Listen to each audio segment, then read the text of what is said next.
Iyo urebye hirya no hino mu gihugu usanga hari ibikorwa bitandukanye by'abashoramari b'Abashinwa bashoramo imari yabo mu Rwanda.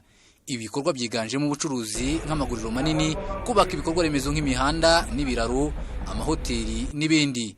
Abashinwa bakorera mu Rwanda bavuga ko umutekano bafite no kuba igihugu kitajenjekera ruswa biri mu bintu bituma bishimira gukorera mu Rwanda. Many people ask me, why you invested in Rwanda? Abantu benshi barambaza kuki washoye imari mu Rwanda. Uyu munsi reka nkubwire igisubizo. U Rwanda nicyo gihugu ushobora kumva ntacyo wikanga muri Afrika. Hari umutekano kandi nanone ubukungu bw'igihugu burimo gukomeza kuzamuka. So economical, we can say it's growing and growing. Low corruption, and the security here is very, very secured, you know. Mu Rwanda ruswa iri hasi, umutekano uri ku rwego rwo hejuru, umujyi umeze neza, ufite isuku, ikirere kimeze neza. Niyo mpamvu dukangurira abashoramari b'Abashinwa kuza gushora imari yabo hano mu Rwanda. Ni nayo mpamvu mvuga nti tuzaba nk'abambasaderi dusobanura iby'ishoramari mu Rwanda.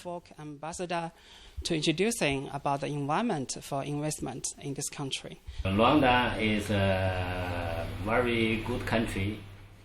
U Rwanda ni igihugu cyiza cyane, leta nziza, umutekano mwiza, leta ikorana n'abashoramari neza kandi n'abaturage nabo bakorana n'Abashinwa neza. Kugeza ubu Abashinwa bavuga ko batangiye kwiga Ikinyarwanda. Nzi Ikinyarwanda cyinshi ariko mu magambo nkivuga gake gake. Nzi kuvuga amakuru ni meza, nzi n'ibindi birenza. Amakuru ni meza, something more than this. Birasanya Murinda ni umwarimu muri kaminuza, akaba n'impuguke mu bijyanye n'ubukungu. Avuga ko igihugu cy'Ubushinwa kiri mu bihugu bihagaze neza mu bukungu ku rwego rw'isi, bityo kuba mu Rwanda hari Abashinwa bahafite ibikorwa bihagaragara ngo bifasha u Rwanda mu kwagura umusaruro w'ibikorerwa mu Rwanda, kuko ubu Abashinwa batangiye gushora imari mu bijyanye n'inganda. Gusa ku rundi ruhande abashoramari b'Abanyarwanda bakwiye kubona Ubushinwa nk'amahirwe y'isoko ku musaruro wabo. Ushatse kubireba cyane cyane nk'ibyo twajyana mu Bushinwa bituruka ku byo bo bakenera, tukareba dushobora kuba twayibona hano. Bimwe muri byo rero harimo nk'ikawa, bakenera ikawa cyane bayivana hanze nyinshi, hari icyayi nacyo bakivana hanze cyinshi, kandi turabyeza aha ngaha mu Rwanda. Bagura n'amabuye y'agaciro, turafite menshi mu Rwanda hano. Nuvuga ngo rero mu by'ukuri dufite byinshi twatwara hariya, ariko n'ikiyongereyeho nuko dufite kuba twavana ubumenyi.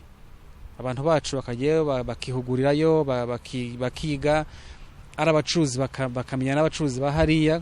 Ibyo bibafasha kugira za contact no kumenya aho amasoko yaboneka. Imibare igaragazwa n'ikigo cy'igihugu gishinzwe iterambere mu Rwanda RDB igaragaza ko kuva muri 2010 kugeza ubu mu Rwanda hamaze kugera sosiyete 45 z'abashoramari, abenshi bakaba bakora mu bijyanye n'ubwubatsi bw'imihanda, ibikoresho by'ubwubatsi n'ibindi. Ibikorwa by'ishoramari ku banyamahanga hano mu Rwanda bigira uruhare kandi mu gutanga akazi ku bantu batari bakeya. Ahangaha turi ni mu iguriro rinini rikomeye hano mu mujyi wa Kigali, rimaze guha akazi abagera ku 150. Rikaba ari iguriro ryubatswe n'Abashinwa. Kwizera John Patrick, Televiziyo Rwanda, i Kigali.